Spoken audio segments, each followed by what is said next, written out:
with the speaker, Mr. Balan Nambiar. GD Center of Art was established by artist Jatin Das and is envisioned as a unique art center that aims to preserve and exhibit its large collection of folk, tribal, traditional, and contemporary art, all under one roof. The building has been designed by architect B.V. Doshi and is currently under construction in Bhubaneswar, Odisha. GDC organizes this artist lecture series where invited artists, craftspersons, or scholars share their work and insight through an illustrated talk. Since 2001, 248 such illustrated lectures have taken place on the second Saturday of every month. Currently, our sessions are being held online. Balan Nambiar. Balan Nambiar is a painter, sculptor, enamelist, and a photographer. He is also a research scholar on ritual arts of Kerala and Tamil Nadu. He has held 36 solo exhibitions of his creative works in India and Europe since 1966 and published 23 research papers so far. He is a recipient of state and national awards for his creative work sculpture of Lalit Kala Academy, Senior Fellowship from the Ministry of Culture, and the Nehru Fellowship from the Jawaharlal Nehru Foundation for his academic research.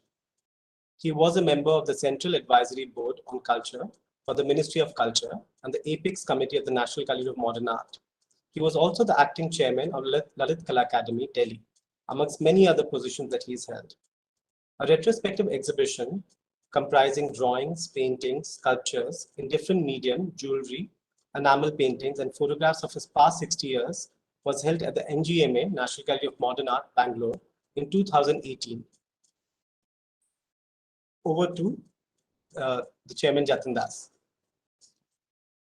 I welcome you all to join this 249 Meet the Artist program of the JD Center of Art that we have established in Bhubaneswar in Odisha.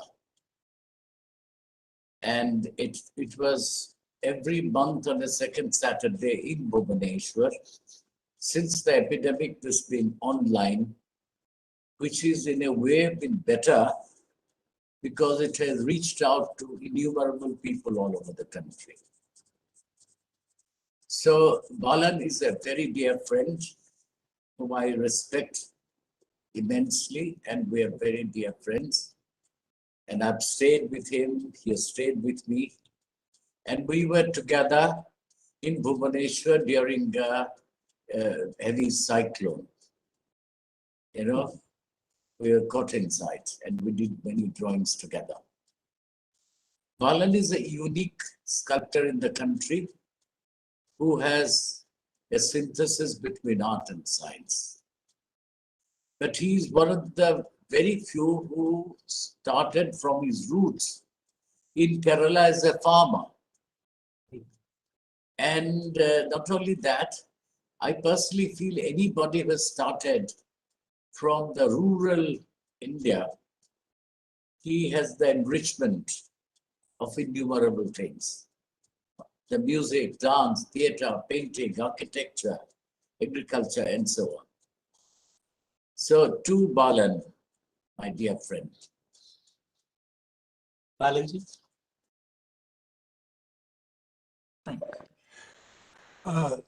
Thanks to Jatin, thanks to Siddhartha and IAC officials for giving me this opportunity. And 8 years ago, 2013, I was in Bhubaneswar in the month of October on a second Saturday. And yeah, exactly 8 years ago. And there was a cyclone the previous night, and all the roads were blocked and electricity was shut. So there was no presentation of mine as scheduled. There were only limited number of people who were able to reach there by walk. But we started, Jatin as usual, he said, let us not waste our time, let us sketch. And we did several sketches, and Jatin did my portrait, and there are so many things. Anyway, I'm actually grateful to JDCA for giving me this opportunity to repeat what I missed in that day. Well, I have been doing this particular presentation mainly to the people who are in the technical field and also for in Delhi at the Rasa Foundation, and many architecture institutions at National Gallery of Modern Art, Bangalore, and NIAS, National Institute of Advanced Studies. See, as Jadin mentioned briefly, I come from a rural area in Kerala, in northern Kerala, from a family of farmers. Till my 18th year, I was plowing the field. And I know every stage of paddy cultivation and many other vegetables, and I am proud of what I have been brought up in that particular agricultural family. And what was fascinating for me at that particular time was ritual performances existing in the village. We look forward to that kind of ritual performances, and I used to sit next to the man who is doing the makeup of body decoration and facial makeup of the ritual performance. And as a child of 5 years or 6 years, I used to go to school and draw the same makeup in the slate. So I still remember, and my drawings were good, and I got the best encouragement from my teacher. Probably that is the starting point of my artistic talent. And also, very near to my village, my house, there are potter community, and I used to get clay from them, and I used to meddle with clay and did many figures, tortoise, elephant, fish, and bartered these to my friends to get a gooseberry or mango or whatever it is. But then I was in high school. My favorite subject was mathematics and drawing. I was really fascinated by drawing, mathematics, interest in mathematics, and that has really led to the technical studies and job, then led to the Fine Arts College, etc. This preparation of golden ratio, Fibonacci sequences, fractals in mathematics, nature, and the arts is prepared from a unique experience in 1978. I was in Germany. I was invited by the German government, and I got an opportunity to do a large sculpture with a new medium called glass fiber reinforced cement. Before showing these slides, I would like to acknowledge my indebtedness and grateful thanks to 3 individuals who helped me to realize this presentation. One is my wife, who is a physicist and nuclear physicist, in fact, but she is also a mathematician and a teacher. She is fond of mathematics as well as art, being a daughter of an artist, enamelist, and she helped me in various stages of this presentation. It is Professor Vinod Gaur who really introduced me to Fibonacci numbers. He is the one who explained to me what is a Fibonacci numbers, and he told me the history. But eventually, I was able to learn this from books and history, and I learned and made a lot of studies. Third is my collaborator, Priya Shyam, who helped me in this preparation of a presentation. Thanks to all of these people, at various stages, various people helped me in various subjects, not only in the ritual dances, but also in my search for mathematics, architecture, technical drawings, and subject like that. And now, because there is a time constraint, so let me go to the slide number. The first 5 slides are to introduce myself, what the subject I have been doing, which will help the people who are watching this to know who and what I am. Please start.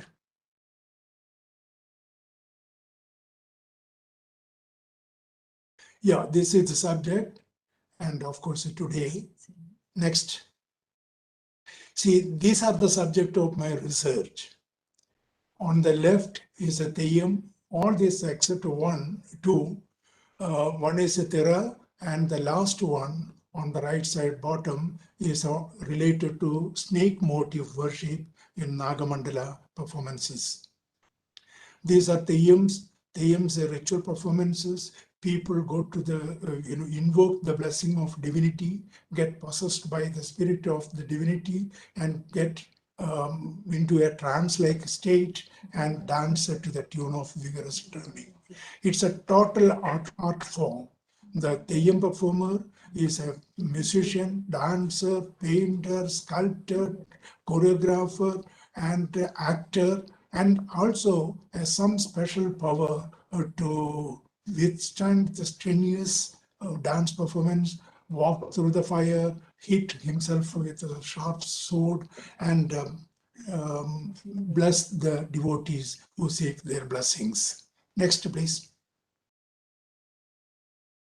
So these are bronze sculptures which I did from student days till much later, and the last two sculptures were cast in Bonvicini Foundry in Verona in Italy.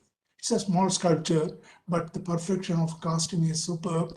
Bonvicini Foundry is where most of our senior bronze sculptors in Europe cast their bronze sculptures.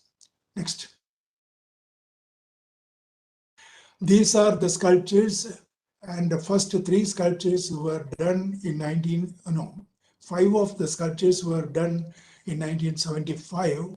I had an exhibition of garden sculptures in front of Wat Lashoka in Bangalore, and the tallest sculpture was 18 feet high, and there were 24 sculptures in the exhibition, and smallest sculpture was taller than my height. I am 6 feet tall. Next. These are drawings and paintings done in various stages, and it just to show what my creative work is. Next. These are enamel painting. These are jewelry enamel.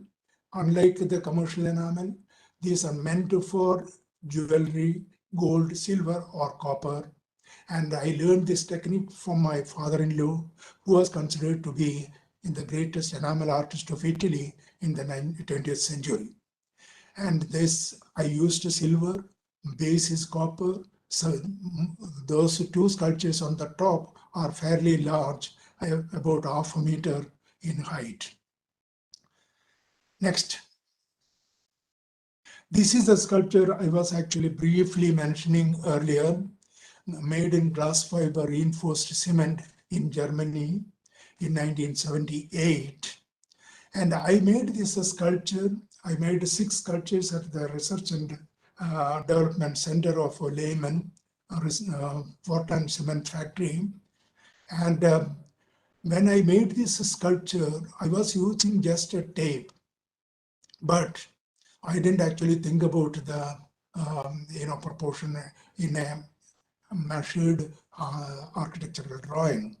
When I finished this sculpture, the senior technical engineer or expert in the research center came with a tape and measured and told me this follow the golden ratio principle.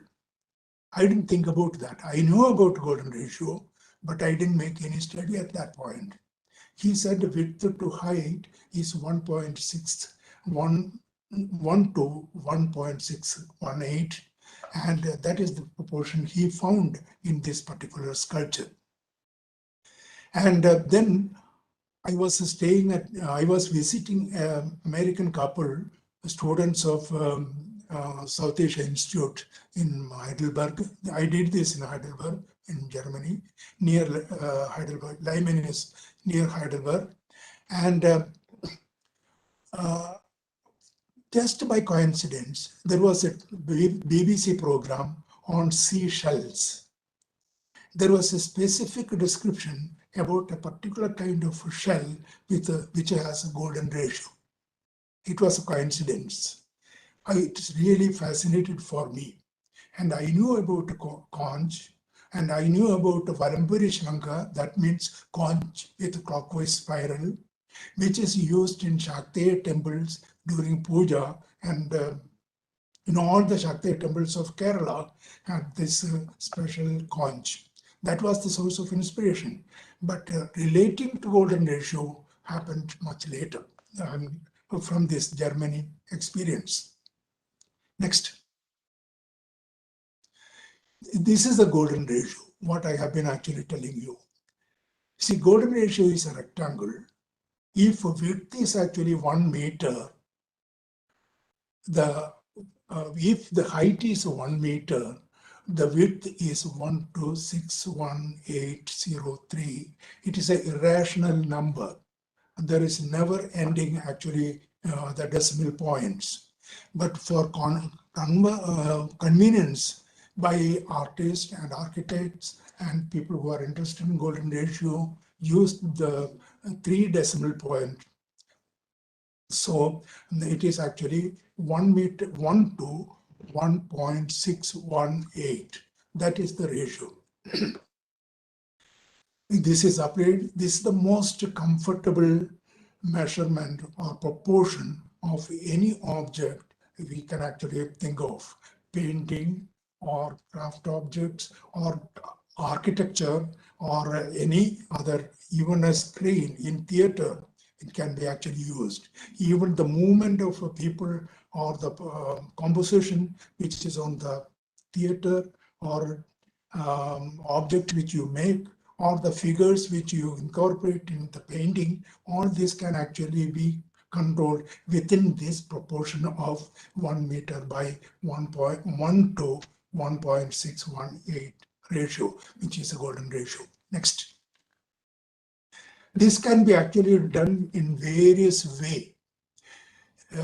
Phidias, Greek architect, sculptor, and painter who lived in the 5th century, is actually one of the earliest person whom this proportion is attributed to, and he is actually referred as a Greek letter phi. So the 1 to here AB and BF is actually the golden ratio, but the square, what you see here, ABCD, is divided off and taken E to D as a center, keeping E as a center and making an arch from D and ending to F. That is actually the point, and you make a rectangle, and that rectangle is a golden ratio. Next. This can be actually used or explained with mathematical principle, that is phi is actually 1 plus root of 5 divided by 2. Same thing can be actually said 1 by phi is 2 divided by 1 plus root of 5, that is equivalent to 2 divided by 1 plus root of 5, and etc., what you see here. Next.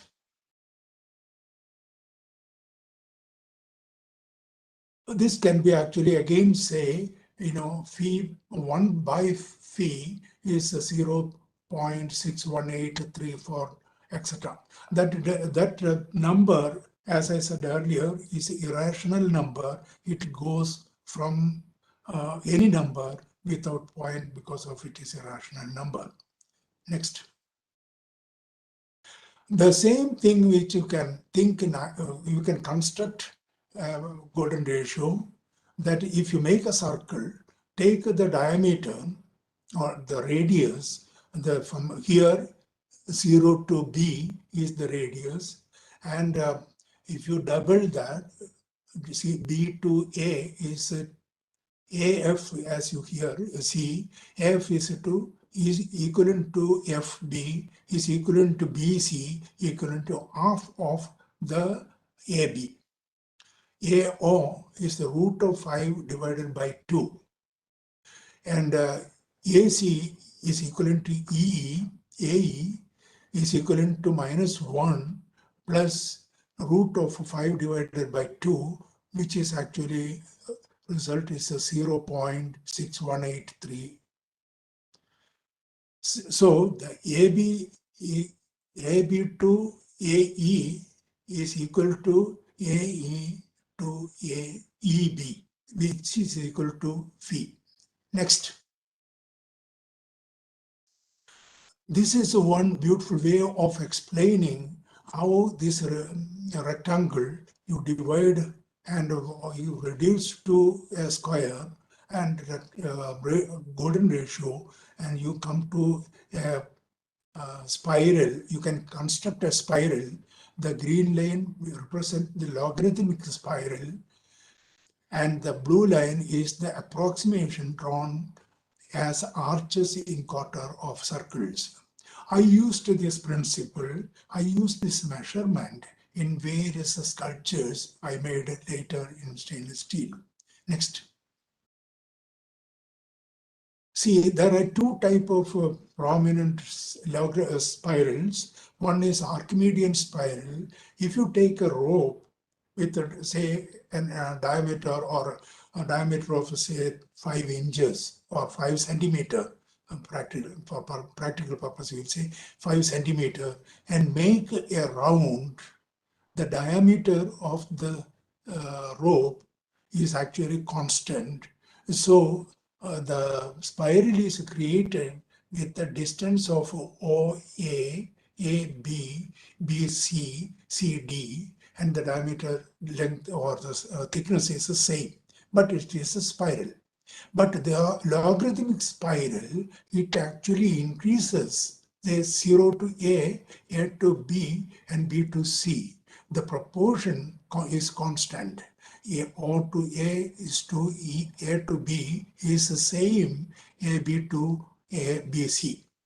And this actually is the most important thing. You know, in my yoga practice, my teacher once told me, if you concentrate on this kind of visual spiral and keeping your navel as a center and go on increasing, you can actually dream about the universe. You can actually, the circle, the spiral may reach first navel to groin to chest, then a navel to knee and neck, and then navel to the feet and head, and then a bed, the distance of the bed, then the distance of the room, then distance of the house, then distance of the area where you are living, and it can expand. That expansion is actually incredible. We can even encompass the universe. Next. See, this is one of the finest example of a logarithmic spiral. This is a cross section of a shell. This shell, you can see the black, red, and blue. That is actually the proportion from center to the next. See, the black is to red is the same, red to blue. And it can actually expand, depend upon the shape, it will increase. When the shell grows, it grows in the same proportion and expand to the outer line of the spiral. Next.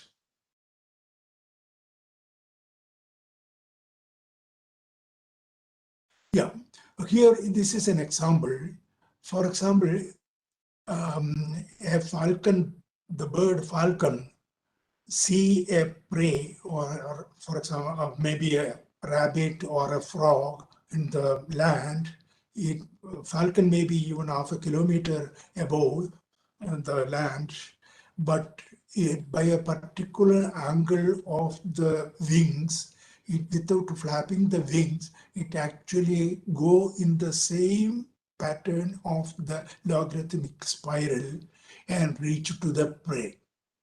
In this spiral, this angle where you made you can actually see the angle, and it shows up to that angle of the shift is constant. Next.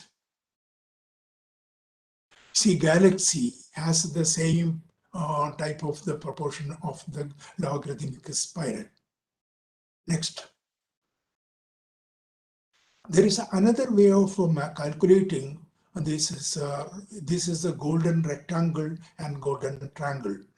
The golden ratio, a rectangle with a golden ratio, if you keep it in a vertical, like the 1 meter, say for example, 1, and the y on the left side, and the top point, if you join together, you create a triangle. That triangle is actually golden triangle. But if you keep the rectangle in a horizontal position and use the same two sides and bring down to create a triangle with 108 degrees on the top and 36 on the left and 36 degrees on the right, you create a triangle, and that is a golden triangle. That is a golden rectangle. And where you can see the distance of one, for example, so BA and AC is the same as the size or side of the rectangle, and phi is a constant. Next. The most fascinating shape for me is a pentagon. Not right, I mean, circle is important, and a rectangle or triangle or equilateral triangle or any other triangle, but pentagon is the mysterious form. Pentagon, you can make hundreds and thousands of different shapes. It can go up to infinity. If you look at the left diagram, you can see from the apex of a pentagon, if you join together, you are getting an golden triangle. 36 degrees on the top and 72 degrees on both sides of the bottom. The same thing, if you repeat 5 times on the other side, you get actually different diagram, different golden triangle. Pentagon can be divided in 5 golden triangles of each type, and an inner pentagon which can be divided again infinitely. Then you can see the pentagon in the middle. That pentagon is really, you can increase or decrease and create innumerable pentagon forms in this kind of drawings.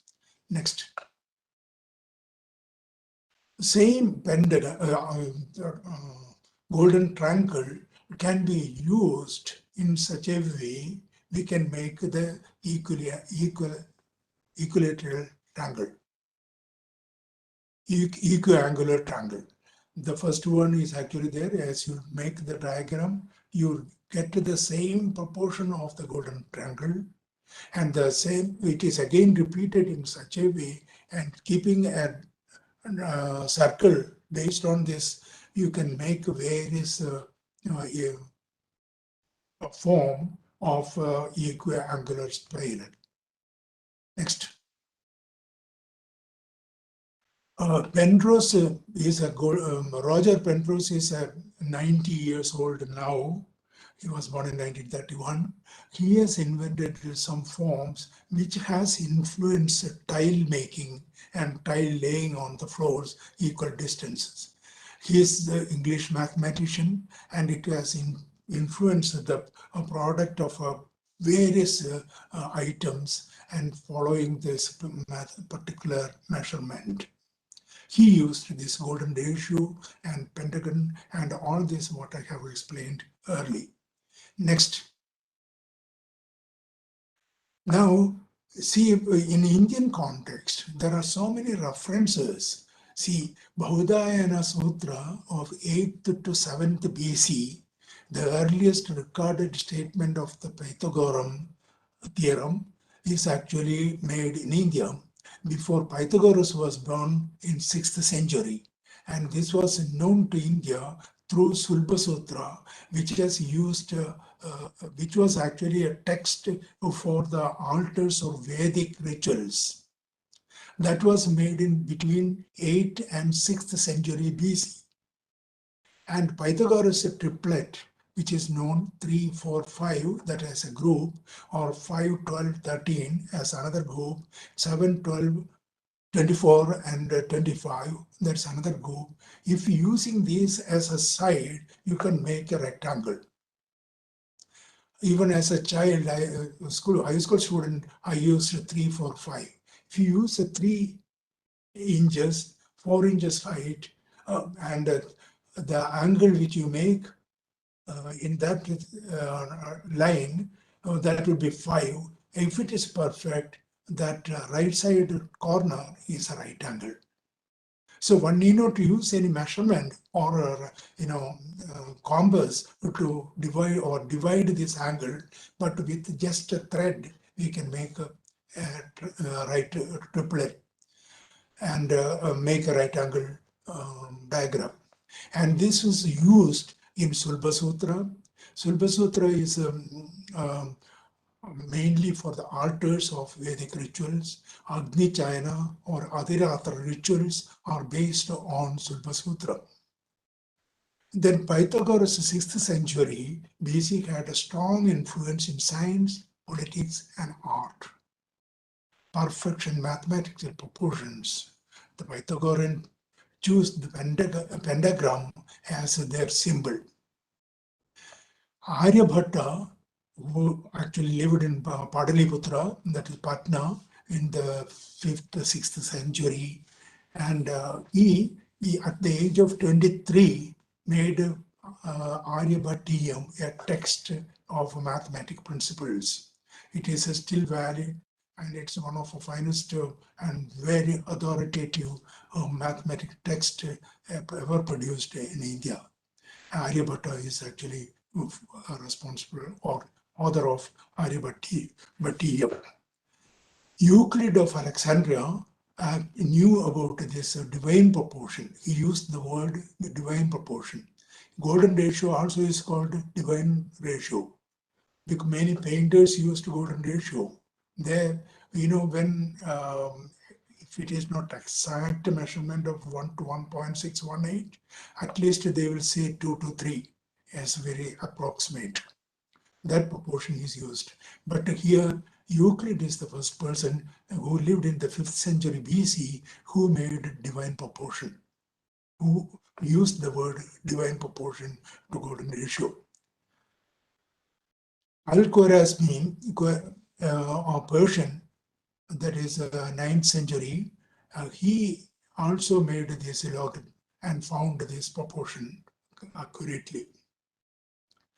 Abu Qami Salja, there is another Egyptian who made this pentagram and decagram, and there is Fibonacci numbers.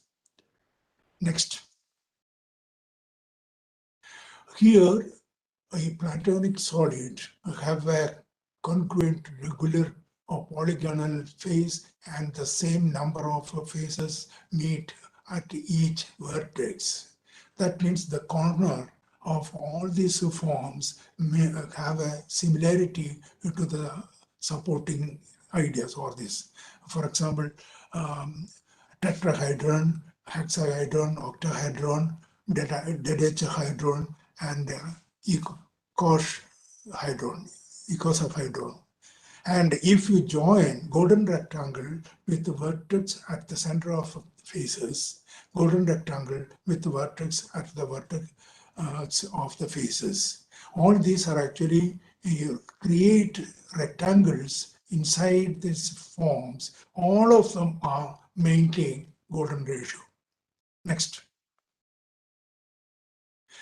Now coming to the Fibonacci numbers or Fibonacci sequences. Fibonacci was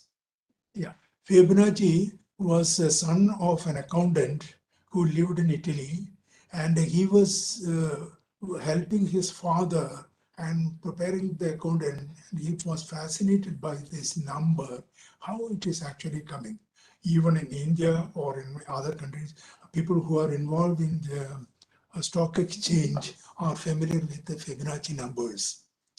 Fibonacci numbers are very known, and it is actually immediately we can say 1, 2, 1, 1, 1 plus 1 is 2, and 1, 2, 2 plus, you can actually see it is written 1, 1 plus 1 is 2, 1 plus 2 is 3, 2 plus 3 is 5, 3 plus 5 is 8, etc. It will go. And early Sanskrit poets used the formation of certain numbers as a basis for the meter of some poems. These numbers turned out to be the Fibonacci sequences. For very easy to remember, Mahabharata is written, all the text, almost all at least, are written in Anushtup Vritta or meter. Anushtup has an 8 number. Say, Sambhavami Yuge Yuge is one line of Gita. You can see it is 8 letters. All the stanzas has 8 letters. 8 is actually Fibonacci number. But there are many other vritta or the meters where the pause is actually follow the Fibonacci numbers. Acharya Hemachandra, studying the rhythm around 1150, 1150, presented an earlier version of Fibonacci sequences. So it was known to Indian maths, but it is Fibonacci who exposed the methodology of or justifying theory to the Western world. Next. Yeah, here it is actually a little more clear. If you take this on the left side measurement numbers, 1 by 1 is actually 1, 2 by 1 is actually 2, 3 by 2 is 1.5, and 5 by 3 is 1.666, and 8 by 5 is 1.6000, and 13 by 8 is 1.62500. And like that, if you go after 144 divided by 89, you get to 1.6179, etc.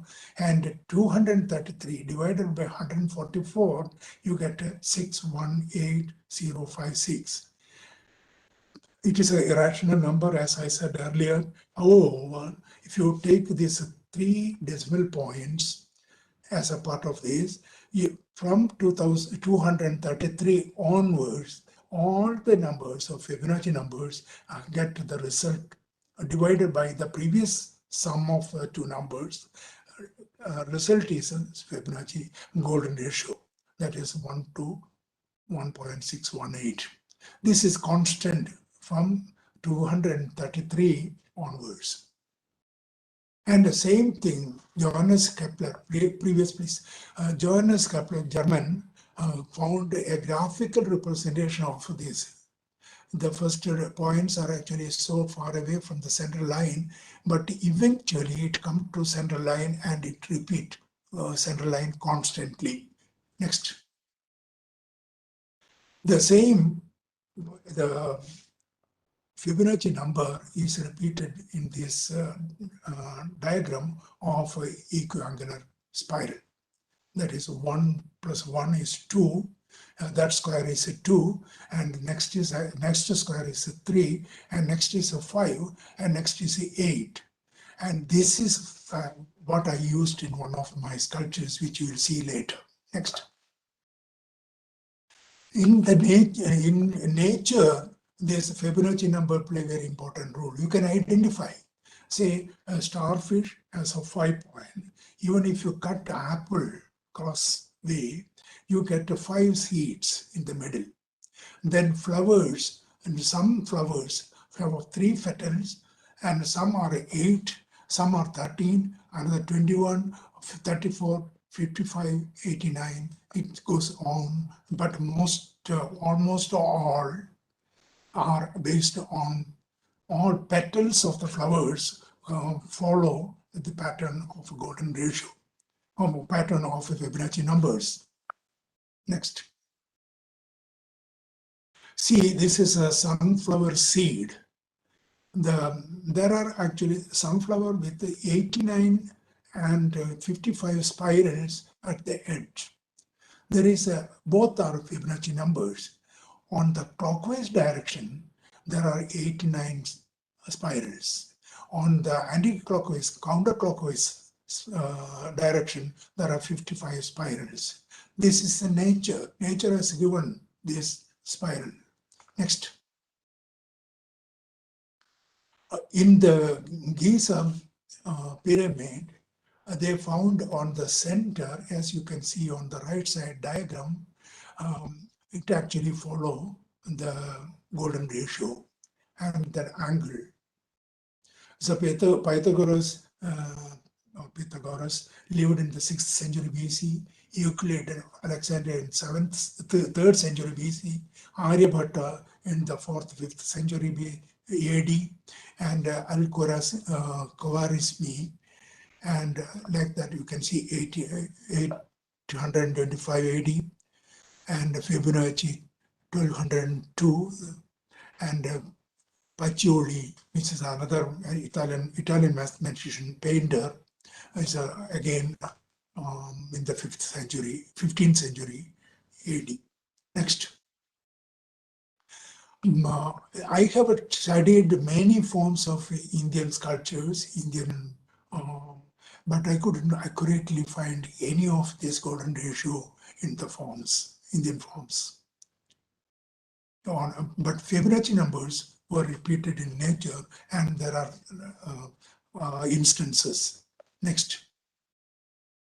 This is the approximate, previous one, please. Okay, anyway, here these are Greek monuments, and the Parthenon with on the right side is following the golden ratio of how it is actually constructed. And this is created by Phidias, who was a mathematician, architect, painter, and sculptor. Next. Next. This is the Epidaurus theater in Greece, 400 BC, and Theatron, the place of the spectators are divided in 34 and 21 rows, which is actually Fibonacci numbers. The angle in which the auditorium is constructed in relation to the stage is on a 0.618, which is a golden ratio. Most of this theater has exceptional acoustic. Most of the ancient theaters maintain this ratio. Next. This is Notre Dame, Paris, and it was built in the 12th century. This is the time Giotto, the painter, started using three-dimensional for depicting three-dimensional in murals. But here again, these are squares, rectangles, and other things to follow golden ratio and Fibonacci sequences numbers. Next. This is Piero della Francesca. He's a 15th century artist, late Renaissance artist. He followed the principle of golden ratio. So he purposely marked this arch, which you see on top, as a second portion. Below that is a square. So this is the rectangle and Renaissance. So a rebirth of classical Greek and Roman art culture and ideas among the is the study of mathematics and the arts. Piero della Francesca exemplified this new shift in Italian Renaissance thinking. According to Vasari, the great scholar and biographer of most of artists of that century, he said actually Piero della Francesca was one of the greatest musicians. See, artists, painters were actually, it is not exclusive, they do only painting. They were mathematicians, they were sculptors, they were architects, or vice versa in the opposite direction. Architects were painters, sculptors, and poets like Leonardo da Vinci, for example. Next. See, this is a Sacred of Actium in San Lorenzo in Florence. This elevation follow the golden ratio. Same way, next, this is Brunelleschi, who lived in the 16th century, and he made here, not only this elevation, next please, even the plan of the same building follow the golden ratio. Next. This Piccioli, Luca Piccioli, collaborator of Leonardo da Vinci, and this is here this painting is done by Jacopo di Barberi, but he's actually showing Luca Piccioli doing the painting where showing geometrical form based on some diagrams from the book. Next. This is a drawing by Leonardo da Vinci. He used the spiral in the head decoration or the hair decoration, which is actually shown. He used these various forms. Even his horse also followed the golden ratios proportion while making this. Next. Mona Lisa's face has a proportion of a golden ratio, and here an artist is trying to explain how it is actually divided. Next. This is a famous Vitruvian man, originally designed in the 15th century by Vitruvius, 81 BC and 15 AD, who lived in the Vitruvius, and this diagram is attributed to Vitruvius, who first originated. But then later encoded by Leonardo da Vinci, and this drawing is Leonardo da Vinci's drawing. But he lived in the late Renaissance period. Next. This is a Greek proportion. Usually in human form, they proportion there are A, B, you can see A, B, and proportion capital A and small letter A is the golden ratio proportion. And C and C, you can see capital C and smaller c, and capital B and this smaller b. All these proportion, if you look at it, you can see golden ratio as the most important proportion. Next, even the jar also. Here, this is a Chola bronze sculpture diagram, and this is a Uttama Navatala, there is a Dashatala, then there is Uttama, that means there is a Madhyama and Adama proportion. I studied many drawings of Chola bronzes. This is Chola, Chera, and Chalukya and Pallava. These four styles of human. I have not come across a golden ratio anywhere. However, there is a specific measurement. There is a very good recorded measurement of proportion of male and female, and also Vaishnavite figure and Shaivite figure, and also Uttama figures, Adama figures, and Madhyama figures, and there are these different style also. The curve on the bottom of your feet is different from one style to the other. I just want to say Indian characters, Indian traditional sculptures did not follow the Western concept of golden ratio proportion. But we have our own proportion of figures. But unfortunately, because of English education and because of not getting the real exposure, these are not known to many people.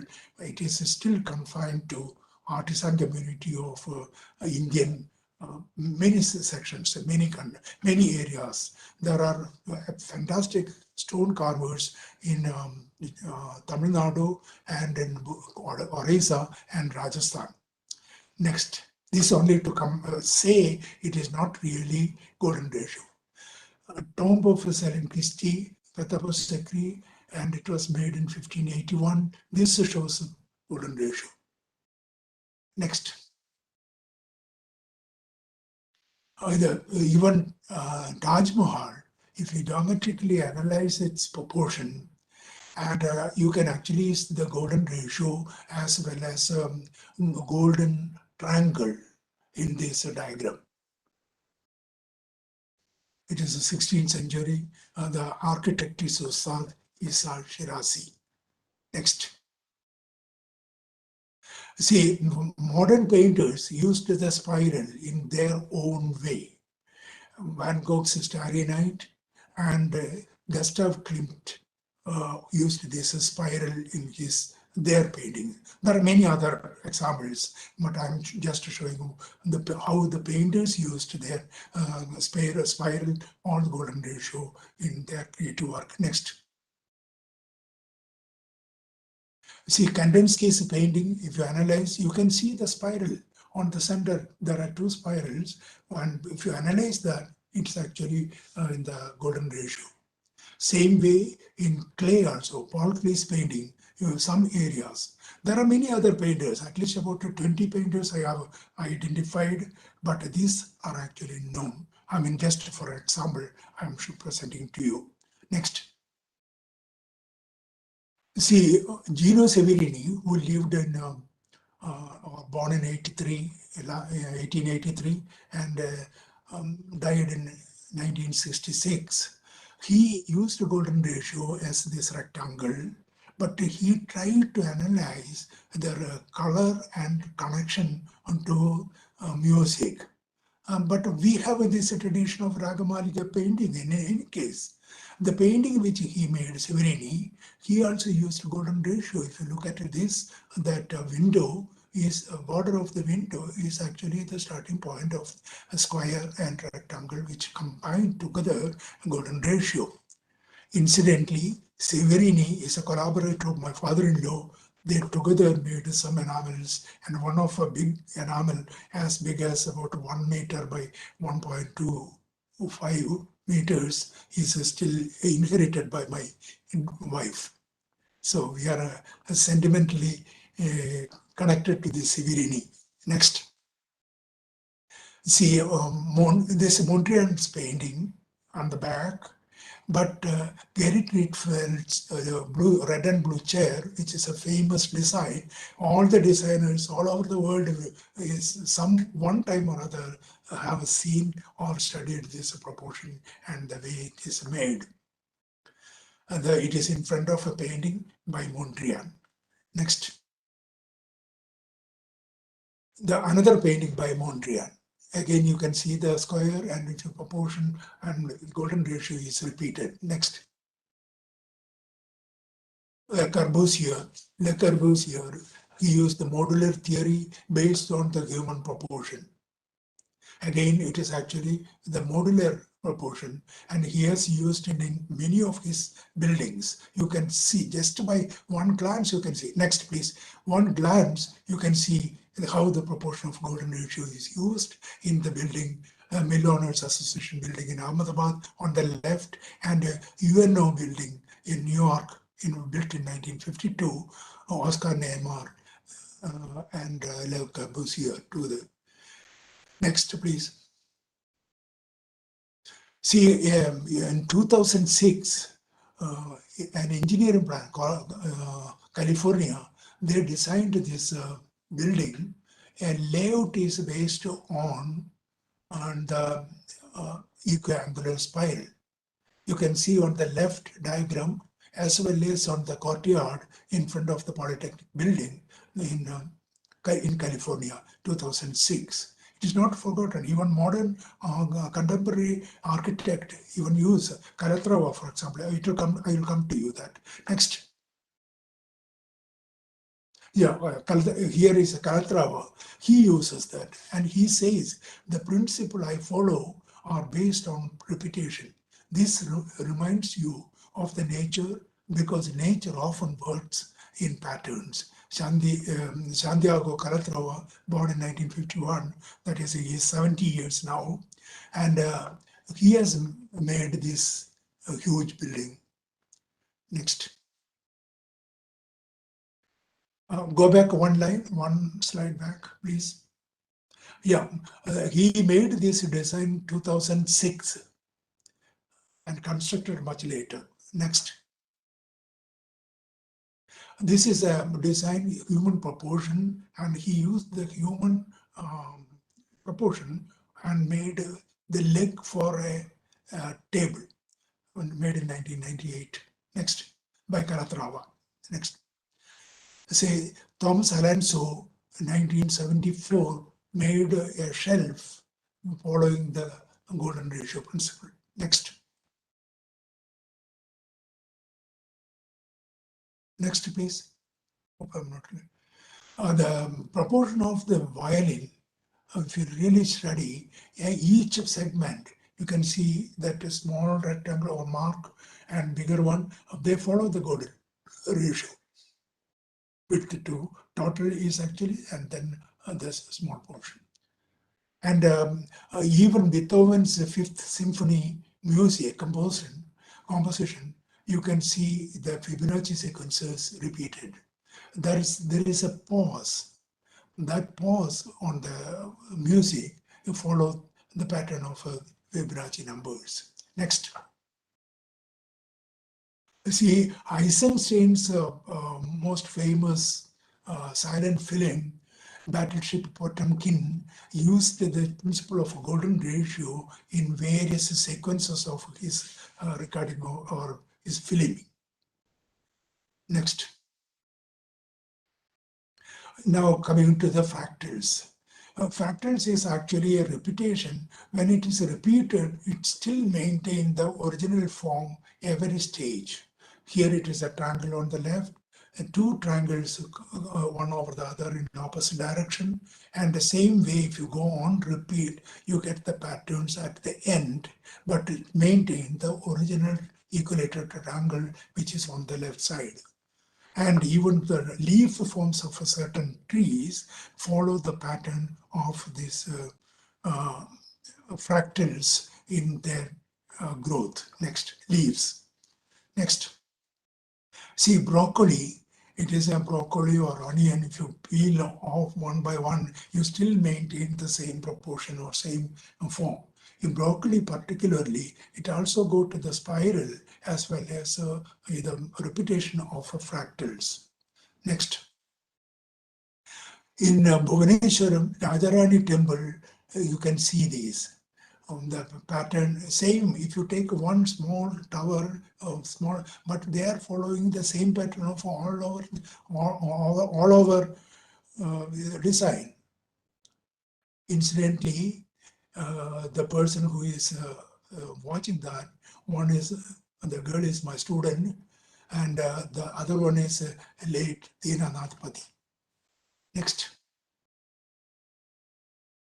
I designed this as a logo for NIAS, following the Shilpa Sutra principle of Shilpa Sutra of 6th and 8th and 6th century BC. And this is altar used for Agni Chayana and Adhiratram ritual. And these rituals were conducted in Kerala, and I witnessed the ritual in 1976. It was a 12 days ritual. I was there for 4 days, and I was so fascinated by these rituals.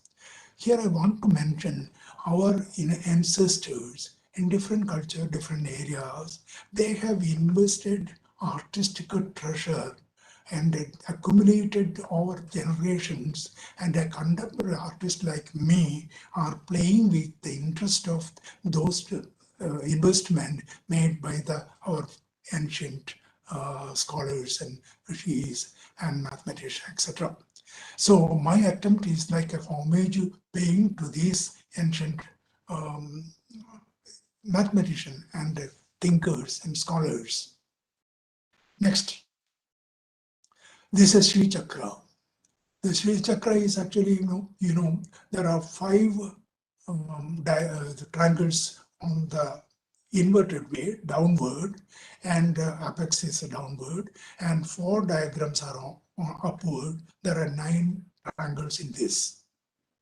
And so, if you take the largest triangle, which is the base, you can actually find, if you divide half and see the triangle, you can see almost close to 5 and 1 to 1.618 ratio. I have used a Sri Chakra. Normally, Sri Chakras are drawn on a gold, silver, or copper plate or brass plates. And there are also diagrams on a stone, and there are some three-dimensional solid form called Shrichakra in Meru form, but I used this principle. Next, please. This is my sculpture. Based on the Shrichakra's principle, the height is 33.5 centimeter, and diameter is 1 meter. And here, what I did, what is different from all other previous Shrichakra is, I used a computer-generated drawing and kept a 15 millimeter gap between one layer to the second layer.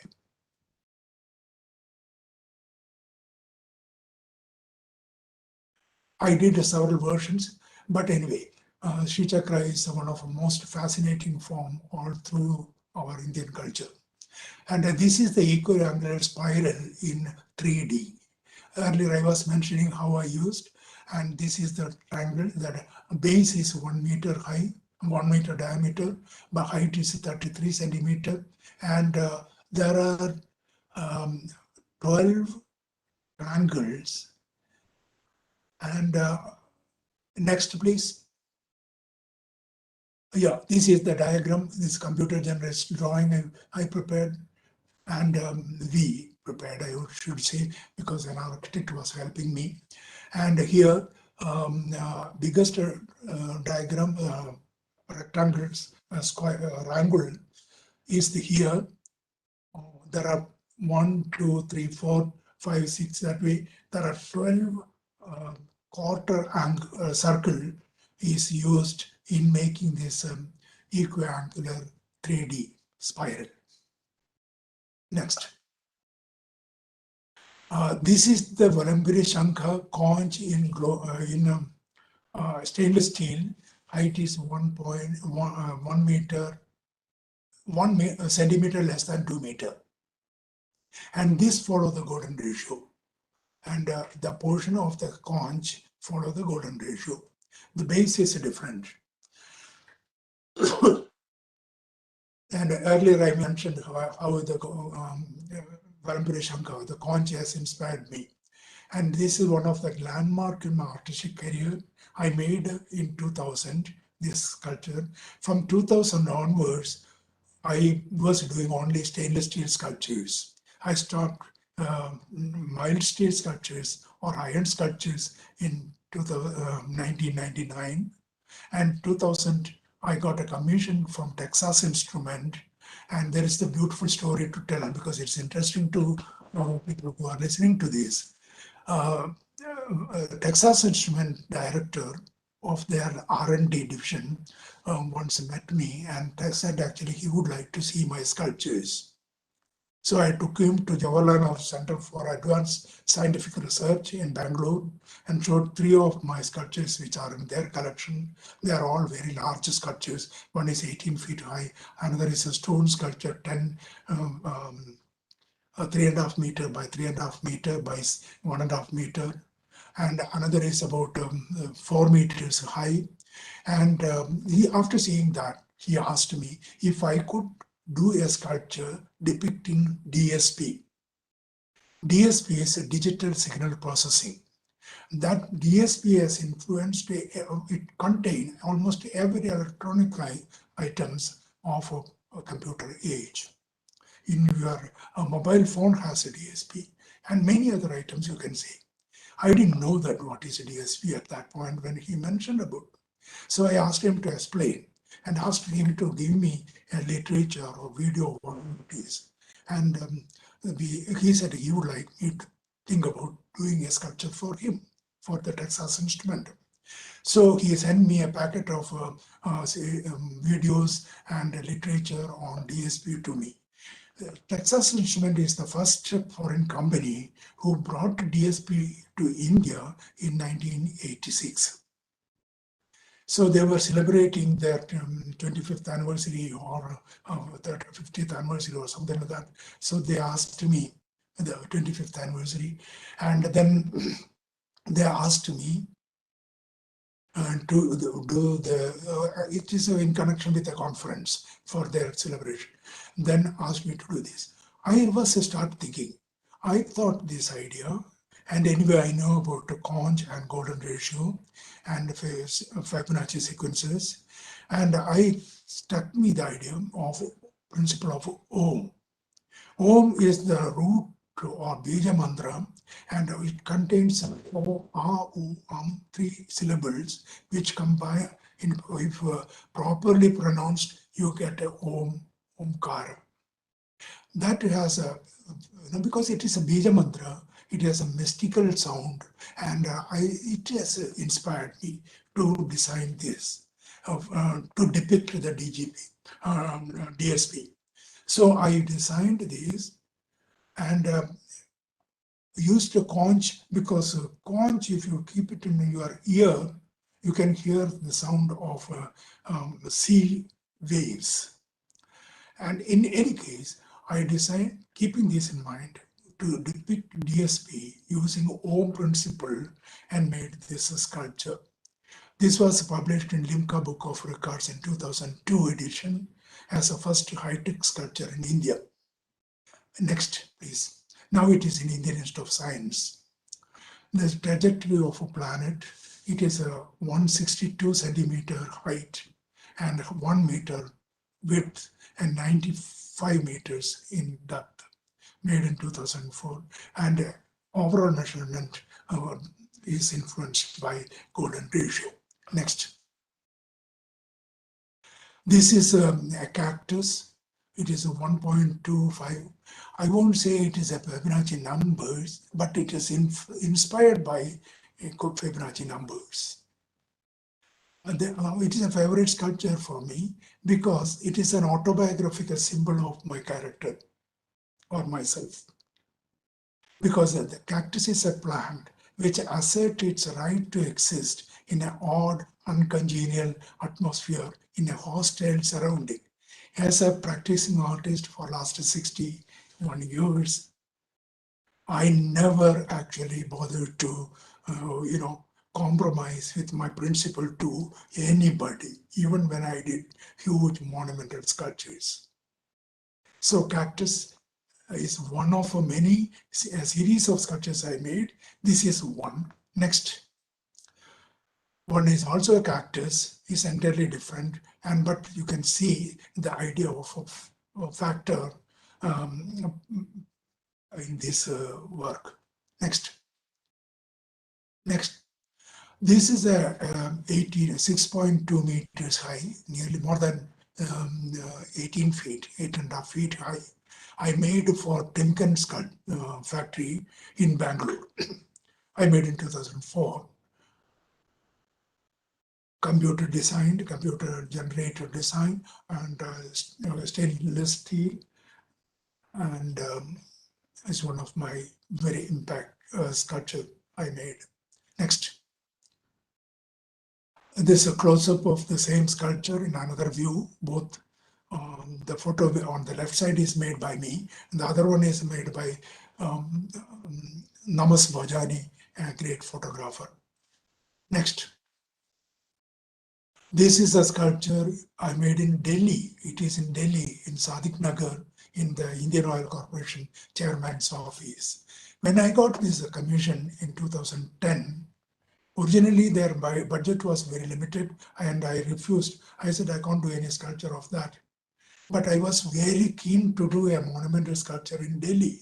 National Gallery of Modern Art has 5 of my sculptures, but no other sculpture in Delhi, except Maximula Bhavan has 2 of my sculptures, which are still my property, which is lying there. But no other organization or institution or ethical academy bought my sculpture.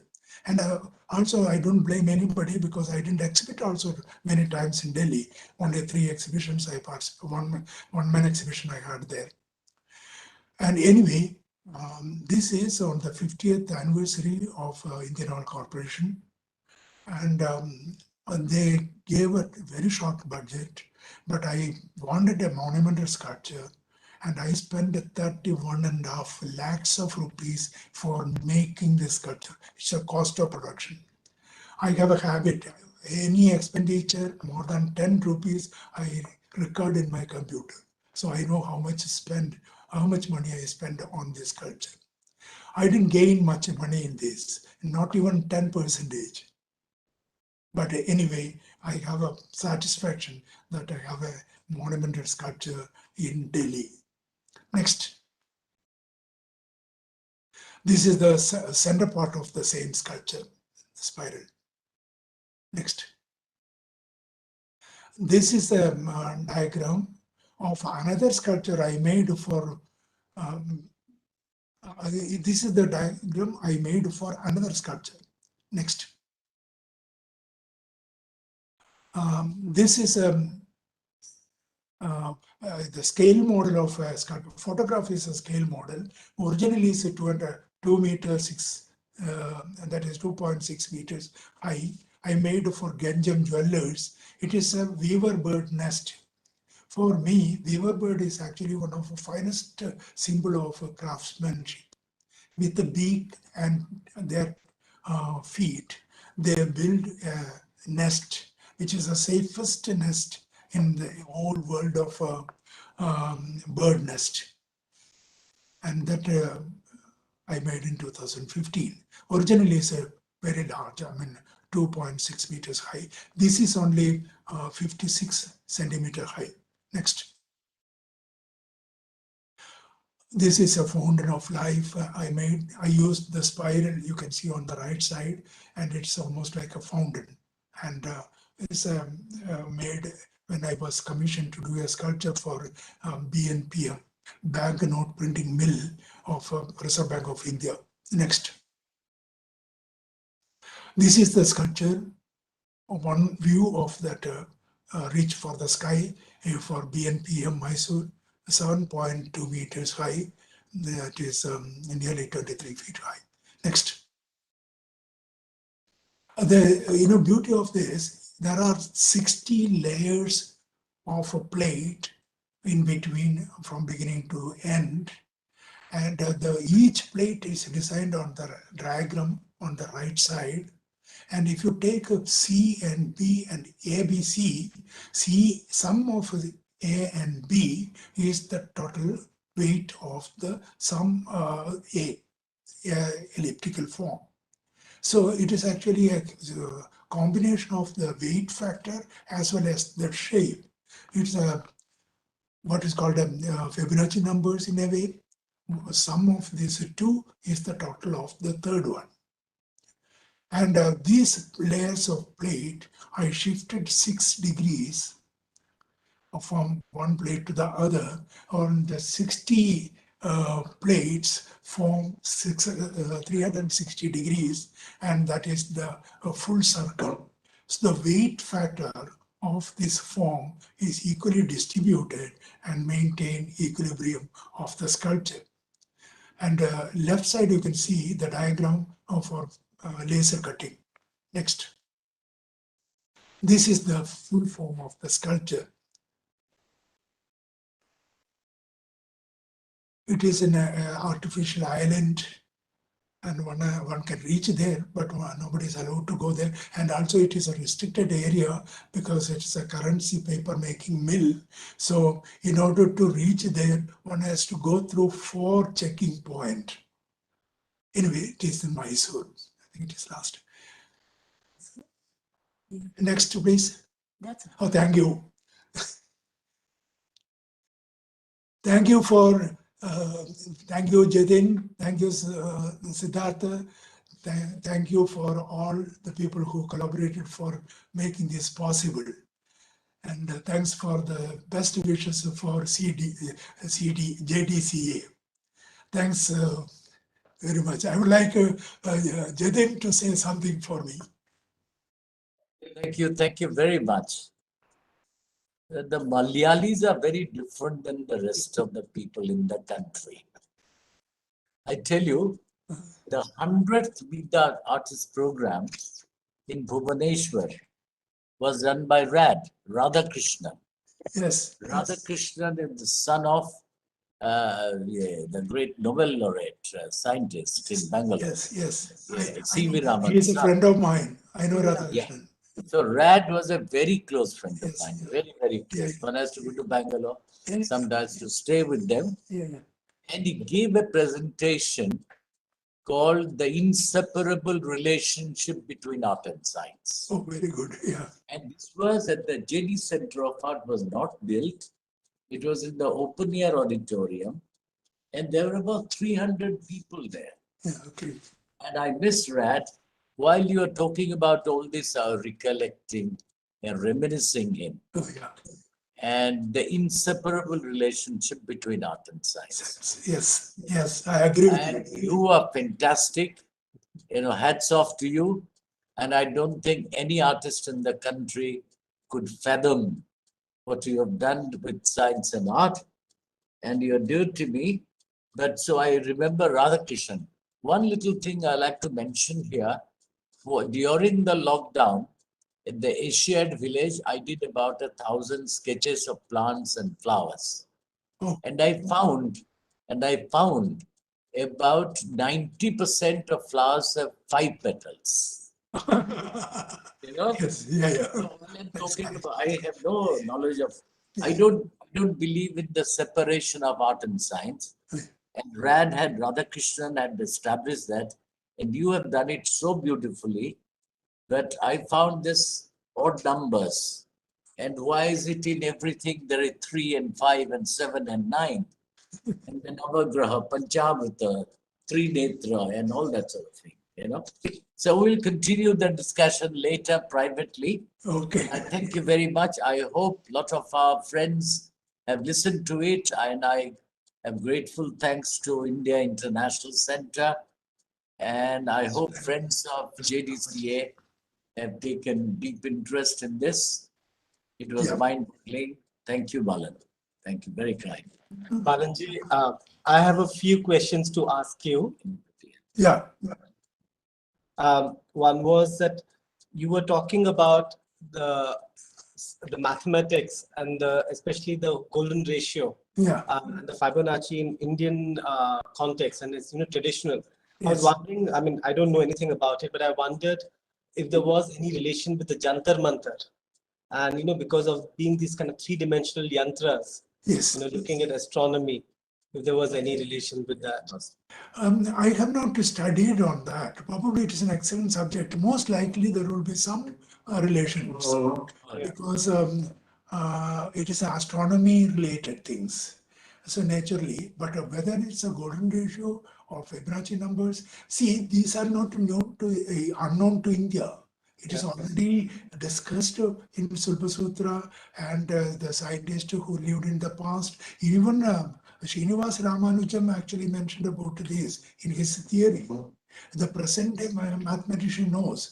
Here, late Rodhan Narasimha, who was former director of NIAS, National Institute of Advanced Studies, he was fascinated by this.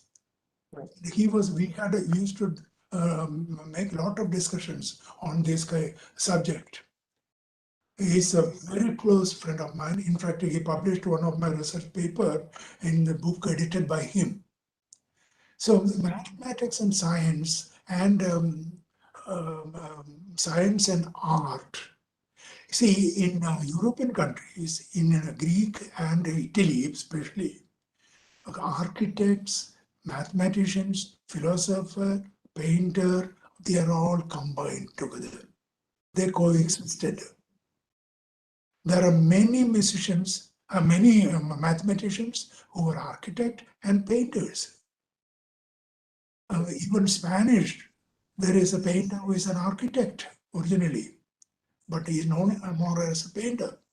But Leonardo da Vinci, for example, who can compare with him? He's all in all, our greatest genius of human history, a creative genius, is Leonardo da Vinci. Like that, you have to interrelate science, philosophy, and painting, sculpture, architecture. In Italy especially, architect is not confined to building only. They will actually make many other designs. Even a door knob is designed by them, or cutleries are designed by them. Painters are actually same way. They can actually do all this, encompass all this knowledge. Short of time. Yeah, you should take the next question. There is a short of time. Oh, okay. No. So, no, please go ahead. There were a couple of other questions that I had till till we can take some of the audience questions. One was that have you, in one of the contemporary artists or modern artists, is there any work of Nasreen Mohammadi and people like that who did a lot of work with lines, geometry? Is there any play of that? No, I don't know. I'm not familiar with that kind of drawings. I have not made any study. And also the Islamic domes that we have. Yes. Yeah, but since Islamic art do not follow human figure, they always come or depended on designs. Their geometrical patterns you can see in almost all over, not only flowers and decoration like Taj Mahal and Persian art or carpets and other. You can see geometrical patterns.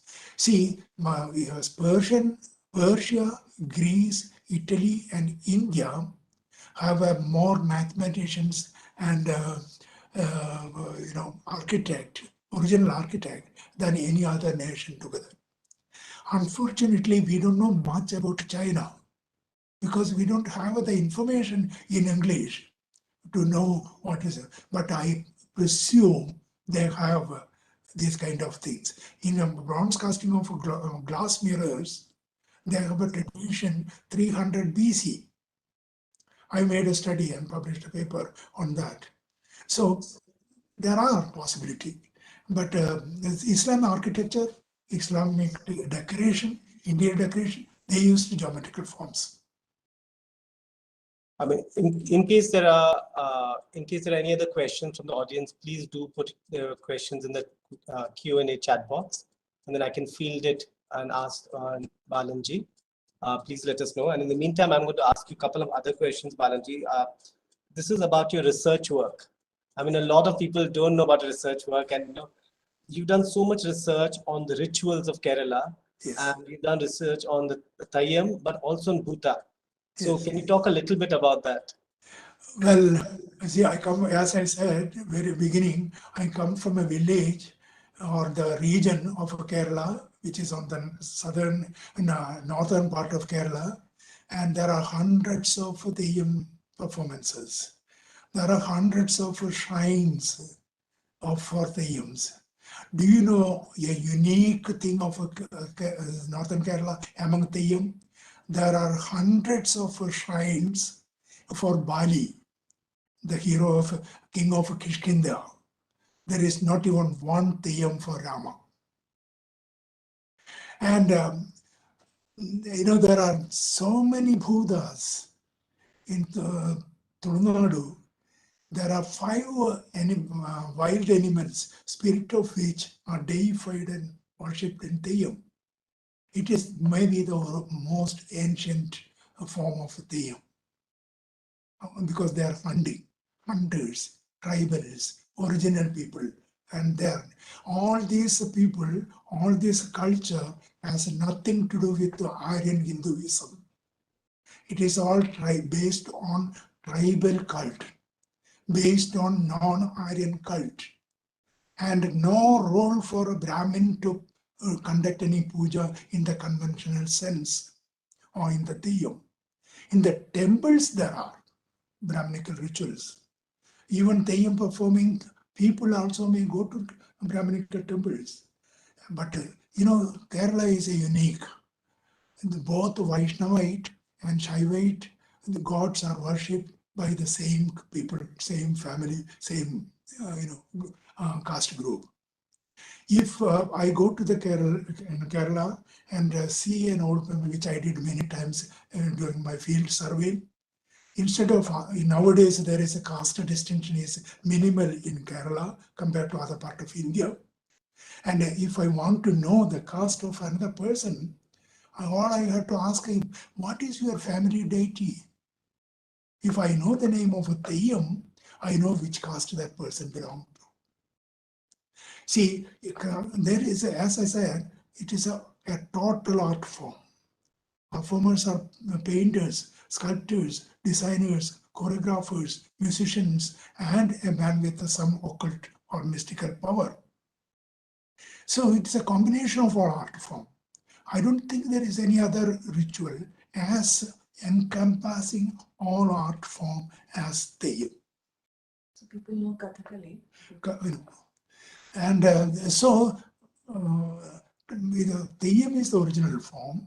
Most probably Kathakali might have used some of the Kalashams of Theyyam in their form. In Buddha, it is almost Buddha and Theyyam are like two sides of one coin. There it is, language is Tulu, and in Kerala it is Tamil. It is also old Tamil, old Malayalam, but Tamilized Malayalam. You know, a lot of 50% of expressions are Tamil. Even Kalari Payattu, that martial art of Kerala, all Vaitari, that verbal,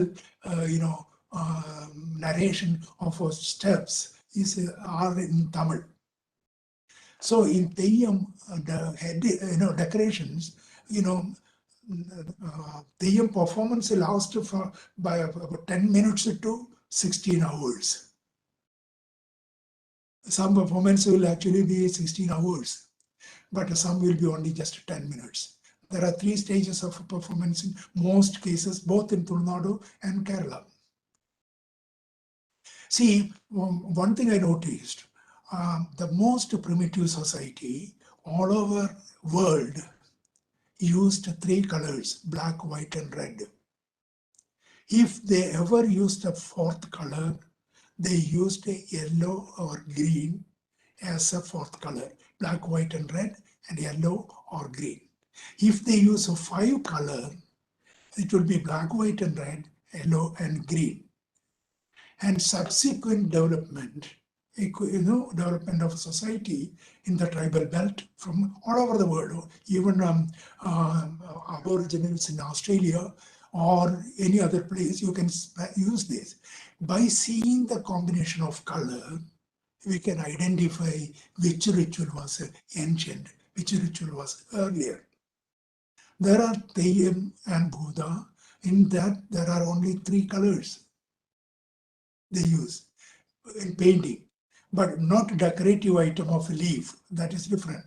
But painting of mask or painting of body, of facial makeup and body decoration. Then, if the subsequent colors are related to an object in every language, or to the extent I don't know all the languages, but I know some language, at least I studied on Indian language. Whenever I find some language, people from Rajasthan or Oriya or Bihar, I ask what is the name for this particular color. So after these 5 colors, if they use other color, it is related to an object like orange, turquoise blue, viridian, earth, cobalt blue. All these are related to an object. Same way, regional language also, it will actually relate to an object. When it is come to subdued colors, that is an evolution of the progress of the color consciousness. The subdued color you'll never see. You see raw colors, and it's a natural color. Natural plants, greenery of Kerala may be the reason why they use so much of yellow and red in the ritual performances. But probably when I get another chance, I can give a presentation on ritual diagrams, snake motifs and figures, diagram on the floor with the 5 powder colors. They use a 3 color, which is supposed to be the most primitive. Then if they use 4 colors, it's an evolution, it's another level. Then normally the Nagakala, that is snake motif, are drawn with the 5 colors. So there is rituals are associated with the colors, drawings, paintings, all these.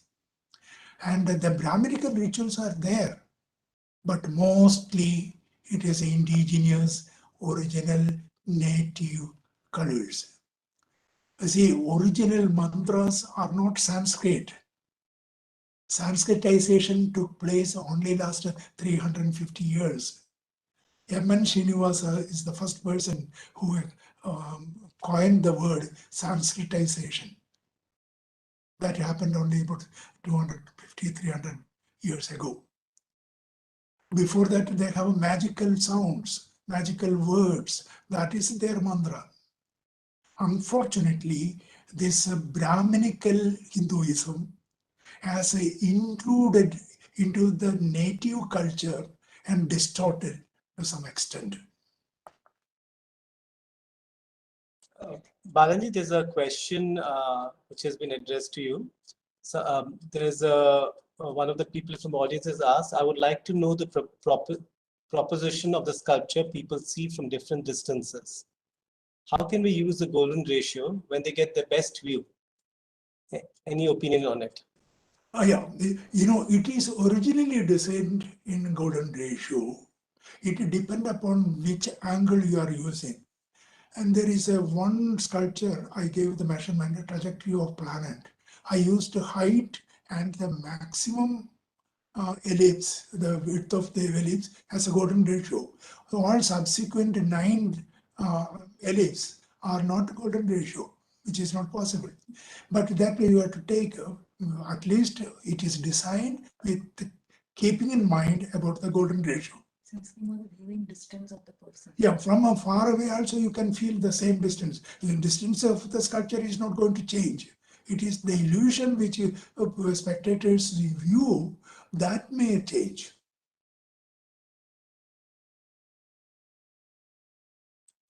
Thank you, Balaji. I think there's a couple of viewers who've asked for your contact details. I think they can go to your website, balanambia.com, and I think they can get your details from there. And I think there were quite a few things that we couldn't get to know about you. I think your enamel work, your mild steel work before, all your research on the snake and the rituals around that. So I think there are lots of things to find out about you. Still, and I think, I remember as a child going to NGMA and, as a young adult and seeing one of your sculptures.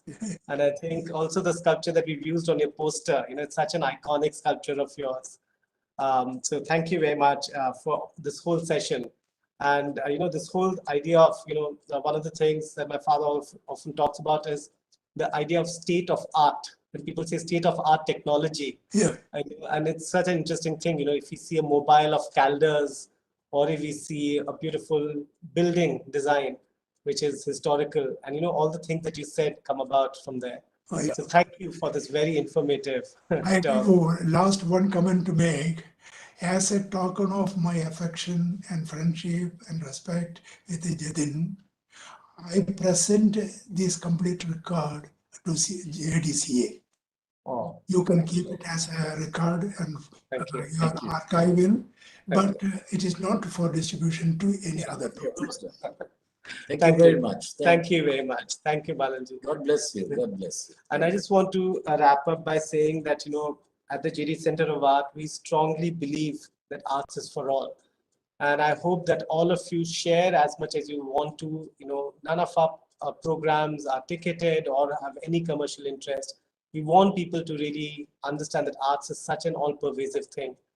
And the next talk of ours is the 250th talk. So it's a very monumental thing. So Balaji, you're 249. So thank you for that. And the next one is on 13th of November on the second Saturday. So thank you and see you all there. Thank you, Balaji. Okay. Bye-bye. Okay. Thank you, Thank you, IS. Okay.